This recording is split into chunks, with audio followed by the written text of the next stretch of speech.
There are people like, listen, I don't like that because of this, that, and the other reason, and tell you what's on their mind. So I don't think it makes sense to us because all we have to worry about right now is school and getting to college. Whatever, Good point. when we get out of college, that depends on what kind of job we're going to get. So we can't overthink that and try to get a job. Bill Gates. I'm sorry, I don't need to picture. What's your name? Shaquana? Shaquana. A very dynamic young lady. All right? Bill Gates was doing the same. He went to Harvard. You know what Harvard is? Right? He went to Harvard, and while he was in high school, right? He went to school in Seattle. He designed the accounting computer programs for the payroll system in his school. Did everybody hear what I said? Yeah. No. Bill Gates, while he was in high school, was designing the computer programs for the payroll system in his high school. While he was in high school. And when he was in his first year at Harvard, he scored a contract with the United States government to sell them computer programs. In his first year in college. And by the time he was in his sophomore year, he had done so much of this, so much, he had so much relationships with the United States government that he didn't need college. I'm not telling you to ever drop out of college. All right? I'm not gonna listen. I'm gonna listen to that, but I'm not gonna listen to that. Let me explain. Now I'm going to tell you why school is an invalid. Why 90% of the people who drop out of school can't do this. All right? I'm going to explain to you right now. So everybody says, when I was a kid, they'd say, go to school. And I would be like, all right, I got to go to school because my mother's a crazy woman. She'll kill me. Right? But I didn't know why I was there. When they said, go to college, I was like, I'm going to college because I'll be away from my parents. It's going to be cool. And they said I went to Northeast, and they said I could do co-op. So they said I could make $7,500 a semester. I was like, okay, I'm going to that school. Right? I had no other decision-making criteria as to why I was going to school. But school is designed to teach you two things. And if you think you can do these two things, then you're free to leave. But if you can't, you have to be honest with yourself, and you need to stay here. You need to pay strict attention. All right? School is designed to help you do one thing, two things. Think critical. Right? That's the first thing. And the second thing is finish what you start. That is the most important thing, all right? Most people, now that I've told you this, you're going to see people say, I thought you said you were a soccer player, right? Right? And everybody needs a soccer. Swimmer. Because you said you were a swimmer. He's a swimmer. Swimmer, right? And first day you walk up and say, what do you do? I'm a swimmer.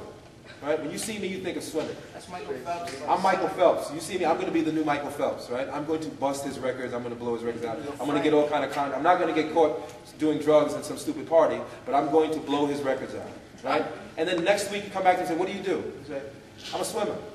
A year from now you come back and be like, yo, I gave up on swimming, man. I had to go, right? Give up.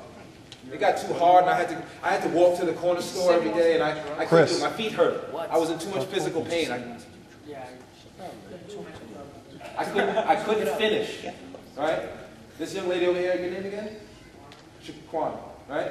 I said, Shaquana, what do you? I'm going to school to be a communications major. I'm gonna reinvent the world of texting. I'm gonna make text. Instead of doing texting with your fingers, I'm going to create something where you can talk your text into your phone and just say send and it's gone. Yeah, but then you can't do that. What if you're in class and you're trying to text? Obviously, there's downsides to anything, bro. Right? There you go. It's called voice recognition software. Right? But it's already out. The technology's already out. But if the technology wasn't out, do you think right now the world is going to stop innovating? When your grandchildren, when I'm dead and gone and vaporized, are going to be innovating. There's going to be times when electricity is going to be no more wires. See those wires? Electricity is going to fly through the air to your cell phones. You're going to walk in and all of a sudden your cell phone's charging in a room you don't even know. That's going to happen. That is the future. All right. The question is, are you going to be the ones to design it and sell it? That's the question. I'm going to be the one. In order to prevent something, don't you have to have to do it? You have to. Yes. You have to have What do you have to have information about it, right? Remember I said you have to spend time being passionate about it and going, so reading the book and experimenting, trial and error. Let me try this, oh it failed. Or learn from what failed. Let me try it again. Instead of doing what failed, let me try this. And before you know it, you come up with that invention, right? So school teaches you to do this, right? You have two different to the shoe industry, right? Yeah, I could give you about 5 more minutes. Okay, I'm wrapping up right now. The shoe industry, there were two types of shoes, right? There were boots, right? There were boots, and then there were Uggs. Right? There were Uggs. Boots and Uggs, right? Two G's. Okay, my bad. Right? There were boots and Uggs, right? The shoe industry is making billions of dollars selling boots and making billions of dollars selling Uggs. But after 3 years, the revenue starts to fall off. People stop buying boots and Uggs. People get tired of it. They call somebody out of this room, who's their creative guru. I don't know who it's going to be. And they say, we need to come up with a new shoe. Right? They call 5 or 6 people in the room and they say, give me, the VP is like, give me something now. I need somebody to tell me something good now, or you're all fired. All right? That's how they're going to talk to you. When you become a VP in a company and you're up there, you get into those meetings, that's how they talk to you. If somebody doesn't give me an idea right now, you're fired. I'll get a new creative team. It's called a creative team. Right? There are going to be some people that didn't go to school. Usually they didn't finish school. They said, no, I'm dropping out. I'm going to go home. I can't be doing this math and science. I don't want to deal with this anymore. The people that go home, they're going to sit there and be like, what do you got? And we'll be like, I don't know. I don't know what to do. But the person who knew how to think critically, listen, this is the most important part of this whole presentation. The person that knew how to think critically is going to say, you know what? Why don't we just put these two things together and create the crop? They took two separate pieces of information, they put them together, and I'll tell how you spell crop. C-O-R-C-S. And the crop becomes a multi-billion-dollar selling commodity. What about Coach? Whatever. They're saying the process is, now let me tell you why school, what you're doing here, your teachers are preparing you to do that. What you're doing in school is that they're stuffing tons of information in your brain. They tell you, go home and read chapter 3, go home and read chapter 6. Right?